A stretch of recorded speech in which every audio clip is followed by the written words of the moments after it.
तो कैसे हो आप लोग। तो स्वेलर स्टार के नेक्स्ट इन नॉवल के एपिसोड नंबर 8 में आपका स्वागत है। तो चलिए शुरू करते हैं।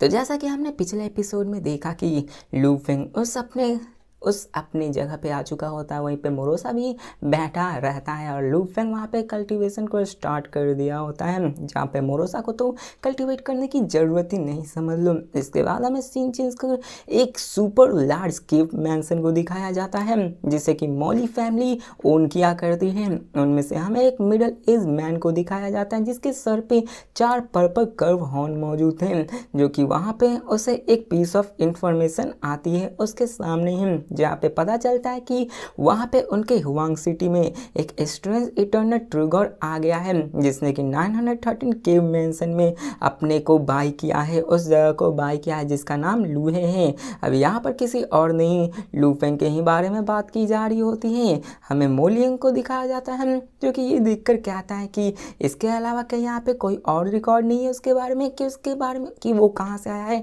कितनी उसकी पावर है। वो उससे कहता है कि क्या उसका अभी नया इटर्नल ट्रू गॉड में ब्रेक थ्रू है या फिर वो किसी आउटसाइड फोर्स के द्वारा भेजा गया है। अब यहाँ पे वो लोग सारी चीज़ें सोच रहे होते क्योंकि अभी जंग का माहौल है और कुछ भी हो सकता है और वो यहाँ पे जरा सा भी केयरलेस नहीं हो सकता। और तभी हमें वहाँ पे एक वोमेन जो कि आर्मर में थी वो आ जाती है और ये वो ही होती है जिसने कि पहली दफ़ा लू फेंग को नोटिस किया होता है।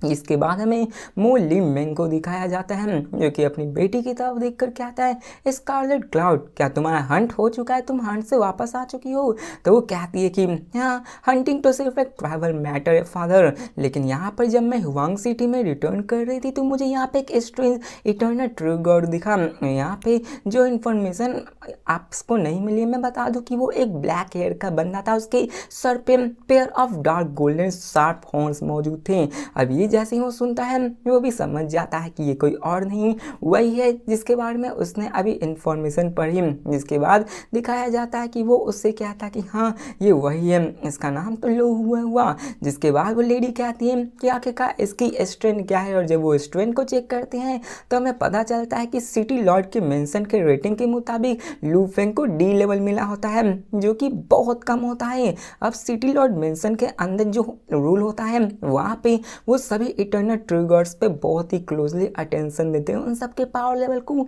मेजर किया करते हैं, उनके सारी इंफॉर्मेशन को भी कलेक्ट किया करते थे। उसी के हिसाब से उन्हें उनके लेवल्स में बांटा जाता था, जैसे कि ए बी सी और डी, जहाँ पे ये सभी सीनियर लेवल तक पहुँचाया जाता है। और हमें ये बात अच्छे तरीके से पता होना चाहिए कि सबसे हाईएस्ट लेवल ए होता है, मतलब टॉप लेवल सबसे पावरफुल, वहीं पे बी और सी और डी सबसे लोएस्ट में आता है। लू फेंग को सबसे लोएस्ट की कैटेगरी में डाला गया होता है, ऐसा इसलिए क्योंकि वो लोग लू फेंग के बारे में जरा सा भी नहीं जानते हैं, सिर्फ इसके अनुसार कि वो एक स्ट्रेंज इटर्नल ट्रिगर है। ऑफ कोर्स देखा जाए तो उसके प्रति भी सारी सिटी हॉस्टाइल जरूर रहेंगी। इसके बाद मोलिंग में उससे कहते हैं कि यहाँ पे ऑफिशियल के बाद कोई भी इंफॉर्मेशन नहीं, इसलिए अभी टेम्परली उसे डी लेवल में रखा गया होगा, जहाँ पे हमें डेमन ली उनको भी दिखाया जाता है जो उससे कहता है कि आखिर कैसे हो सकता है कि पूरे के पूरे यू कंट्री ऑफिशियल में उसके बारे में, उसके पास्ट के बारे में जरा सा भी इंफॉर्मेशन नहीं है। तो मोलिंग कहता है कि नहीं ऐसा नहीं है, जिसके बाद वो भी कहता है कि ऐसा हो सकता है कि यहाँ पे उसने केव मैंसन को बाई किया है, उसने ओपनली बाई किया है, छिपा कर नहीं बाई किया है, जिसके अनुसार वो हमारे से दुश्मनी नहीं रखना चाहता है। हो सकता है कि उसने अभी अभी ही ब्रेक थ्रू किया होगा और वो अपने आप को टेम्पर करने के लिए यहाँ पे लाया होगा, इसी के अनुसार वो डी लेवल है। लेकिन यहाँ पे वो डी लेवल क्यों ना हो, हमें उस पर नज़र रखनी चाहिए। जिसके बाद हमें सीन चेंज कर लू फेंग का सीन दिखाया जाता है जो कि अपने कंटेम्पलेशन मतलब जो ट्रेनिंग होता है उसमें पूरी तरह से डूबा हुआ होता है। और दिखाया जाता है जब वो उठता है तो उसके सामने मोरोसा बैठकर ऐसे ही बोर हो रहा होता है, और जैसे ही वो उठता है मोरोसा उसके तरफ देखकर खुशी से कहता है, मास्टर आप तो जाग गए। तो लू फेंग उससे कहता है कि मैं यहाँ पे प्रैक्टिस कर रहा था, लेकिन तुम यहाँ पे ऐसे ही स्टूपिडिटली क्यों बैठे हुए हैं, तुम्हें भी तो कुछ करना चाहिए था, क्यों ना तुम यहाँ पे हुआंग सिटी में भी घूम लाओ, मैं बस यहाँ पे लॉ को अंडरस्टैंड कर रहा था, तुम तो जा ही सकते थे। तो मोरोसा यहाँ पे तारीफ करते हुए कहता है अपनी कि हम यहाँ पे आप खा सकते पी सकते और कभी भी यहाँ पे कुछ भी कर सकते हैं, और जब तक यहाँ पे मास्टर अपनी कल्टीवेशन में लीन हो गए तो मुझे तो उनको प्रोटेक्ट करना ही बनता है। हैं। जिसके बाद लू फेंग कहता है कि तुम तो बहुत ही अच्छे हो बात करने में। जिसके बाद वो कहते हैं चलो चलते हैं, हमें blue purple blood crystal flower को भी बेचना है। तो लू फेंग को बात सुनकर मोरोसा उसे कहता है कि मास्टर आखिरकार आप उसे क्यों बेच रहे हो, और आखिर बेच रहे हो तो किसे बेच रहे हो। तो लू फेंग कहता है कि मैं इसे फ्लेम विंड हॉल को बेच रहा हूँ, ऑफ कोर्स उसी को ही। जिसके बाद वो दोनों वहां से निकल जाते हैं। जिसके बाद हमें सीन चेंज करते हुए बाद का सीन दिखाया जाता है, जहाँ पे लू फेंग और मोरोसा एक बड़े से यानफेंग हॉल के पास आ चुके होते हैं। वहाँ की मैसिव बिल्डिंग्स बहुत ज़्यादा बड़ी होती हैं और उनकी हाइट भी मेन बिल्डिंग के मेंशन एरिया से बहुत ज़्यादा बड़ी होती है। जिसको देखकर लू फेंग कहता है कि ये जो प्लेस है यानफेंग हॉल, ये यहाँ के सबसे सेफेस्ट पैलेस को माना जाता है पूरे के पूरे हुआंग सिटी में। अगर पूरा का पूरा हुआंग सिटी ही क्यों ना तबाह हो जाए, यानफेंग गिल्ड हॉल कभी भी नहीं अनहार्म होगा, वो बिल्कुल ही अनहार्म होगा, क्योंकि ये सबसे सेफेस्ट प्लेस माना जाता है। जिसके बाद मोरोसा भी ये सुनकर सरप्राइज हो जाता है। जिसके बाद लू फेंग कहता है कि हम यहाँ यानफेंग गिल्ड हॉल यानफेंग एंशिएंट किंगडम को रिप्रेजेंट करता है। यानफेंग गिल्ड हॉल जो कि अभी ही कुछ पावरफुल फोर्सेस के साथ स्टैब्लिश होकर अपने एंशिएंट किंगडम को बनाया होता है और इसका बिजनेस ही हम पूरे के पूरे ओरिजिन कॉन्टिनेंट को कवर करना। जिसके बाद हमें लू फेंग को और बताया जाता है कि यहाँ पे वॉर भी क्यों ना हो जाए, कोई भी गॉड ऑफ किंगडम, कोई भी गॉड ऑफ वॉर यहाँ पे आके यानफेंग गिल्ड पे अटैक नहीं कर सकता है, नहीं तो यहाँ पे यानफेंग एंशिएंट किंगडम से उनका पर्दा हो जाएगा, जिसके कारण उन सबका वजूद भी मिट सकता है। तो मोरोसा भी कहता है कि हाँ ये तो आपने बहुत ही कमाल की बात कही, ऐसा लगता है उनकी बैकग्राउंड बहुत ही ज़्यादा कमाल की है। जिसके बाद लू फेंग कहता है कि यहाँ पर वो किसी भी चीज़ को बाय और सेल कर सकते हैं और ये मेरे लिए सबसे सेफेस्ट ट्रेडिंग पार्टनर होने वाला है। जिसके बाद लू फेंग हेसिटेट नहीं करता है, वो अंदर चला जाता है और जैसे लू फेंग एंट्रेंस पे जाता है तभी वहाँ पे हमें एक इनिशिएटिव को दिखाया जाता है जो कि वेटर होता है, जो कहता है कि सेंजुन प्लीज कम इनसाइड, और वो उन दोनों को अंदर की तरफ बुलाता है। और वेटर उन सबको बैठाता है और यहाँ पे लू फेंग और मोरोसा को वाइन पिलाता है, जो कि असल में चूकिन वाइन होती है, जो कि ancient country of wine king की सबसे बेस्ट वाइन में से एक होती है, जो कि उसे टेस्ट करने के लिए दी गई होती है। अब लू फेंग उसको देखकर थोड़ा सा हैरान होता है और उसको पीता है। जैसे ही उसको पीता है उसकी पूरी की पूरी कॉन्शियसनेस ही रिफ्रेश हो जाती है, मानो कि वो उसके लिए अमृत जैसा हो। वो उसके पूरे के पूरे सोल को रिफ्रेश कर देता है, मूड अच्छा कर देता है। जिसके बाद लू फेंग को दिखाया जाता है जो कि देर नहीं करता है, वो कहता है कि चलो मैं बिजनेस पे ही आता हूँ, मैं यहाँ पे आया हूँ ताकि मैं blue purple blood crystal flower को बेच सकूँ।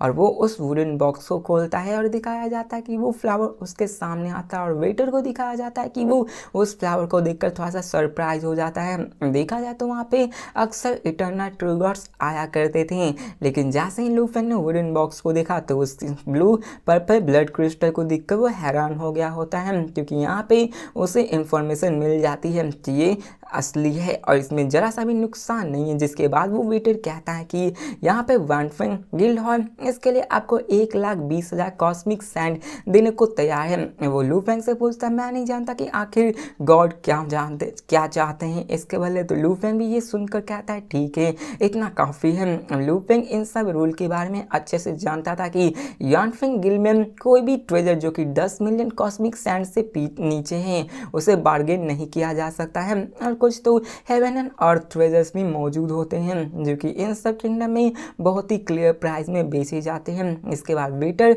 उन सब के सामने देखते हुए कहता है कि आप लोग सही कहें। जिसके बाद वो फिर से उसे 1,20,000 कॉस्मिक सैंड दे देता है, क्योंकि वेटर ये सब चेक करने के बाद उसे पता चल जाता है कि ये बहुत ही परफेक्ट कंडीशन में मैच्योर है और अच्छे से संभाल कर रखा गया है। वो लू फेंग को उसी वक्त 1,20,000 कॉस्मिक सैंड स्टोन्स दे देते हैं। लू फेंग भी उसको ले लेता है। लू फेंग को भी लगता है कि वो यहाँ पे सही है। जिसके बाद वो वेटर उससे कहता है कि पेमेंट्स यहाँ पे क्लियर हो गए हैं। डिवाइन मोनार्क बताइए आखिर हम आपके लिए और आगे क्या करें।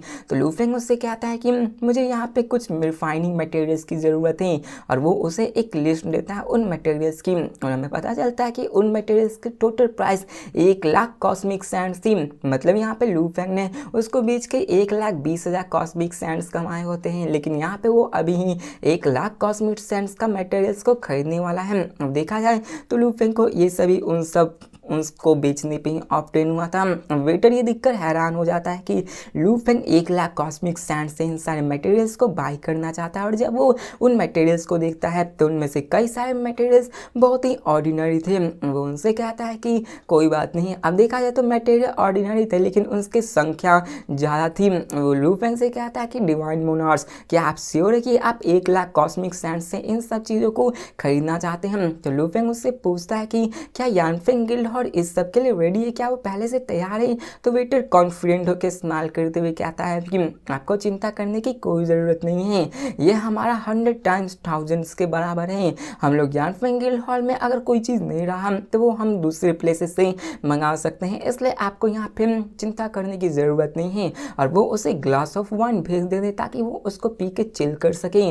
तो लू फेंग हामी भरता है और कहता है कि ठीक है, जल्दी से इसको अरेंज करवा दो। और एडिशन में वो ये कहता है कि अगर मैं इन सारे परचेज कर दूँ इन सारे मटेरियल्स को, तो क्या मैं ये बताइए कि आखिर मैं डार्क टेम्पल को कैसे ज्वाइन कर सकता हूँ यानफेंग गिल्डहॉर्न में कि तो ये सुनकर वेटर स्माइल करता है। वो कहता है कि डार्क हॉल जो है कि हमारी यानफेंग गिल्डहॉर्न में मौजूद है, अगर आप उसे एक बार ज्वाइन कर लिए तो वहाँ पे आप किसी भी टास्क को कंप्लीट करने के लिए रिक्वेस्ट कर सकते हैं। जैसा कि हम लोग जानते हैं किसी सेक्ट को ज्वाइन करने पे वहाँ पे टास्क मौजूद होती हैं, जिस टास्क को कंप्लीट करने के बाद आप वहाँ पे मेरिट पॉइंट्स, पैसे या फिर कुछ और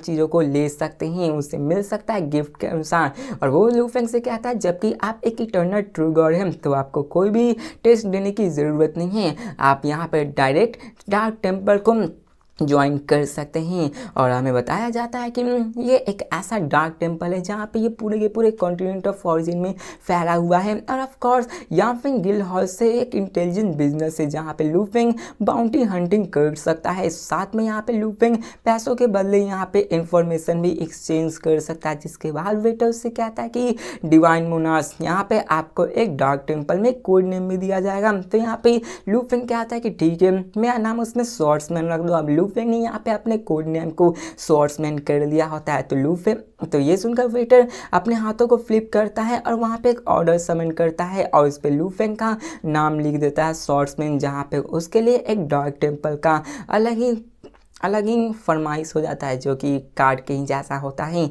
जिसके बाद वो कहता है कि इसको यूज़ करके आप डार्क टेम्पल में कांटेक्ट कर सकते हैं। आप चाहे तो पैसे से यहाँ पे इंटेलिजेंस को बाई कर सकते हैं, मिशन को रिवॉर्ड कर सकते हैं, मिशन को कंप्लीट कर सकते हैं, इन सब से आप किसी भी चीज़ को समन कर सकते हैं। अगर आपका ये टोकन गुम हो जाता है या फिर टूट जाता है तो आप फिर से आके यानफेंग हॉल में री इशू कर सकते हैं। तो लू फेंग ये सारी चीज़ समझ जाता है और यहाँ पे लू फेंग कहता है ठीक है। जिसके बाद दिखाया जाता है कि वो उससे और भी बातें करता है। जिसके बाद लू फेंग उसे पैसे देते हुए कहता है कि मुझे यहाँ पे इंफॉर्मेशन चाहिए जो कि मुझे चाहिए, और वो उसे 10 पीसेस ऑफ कॉस्मिक सैंड्स देता है। जिसके बाद वो सारी चीज़ें उसको बताने लगता है कि कैसे अभी क्या क्या हो रहा है। वो ये भी बताता है कि कैसे फूड कंट्री में टोटल 5 कंट्री लॉर्ड्स है जिसकी इंफॉर्मेशन उसे मिलने वाली है, सबका उनके पास कोई भी रिकॉर्ड नहीं है। जिसके बाद लू फेंग ऐसे ही आगे बढ़ने लगता है। अब दिखाया जाता है कि वहाँ पे उसे मास्टर सिटी माउंटेन गेस्ट के भी बारे में पता चलता है, जहाँ पे उनके बारे में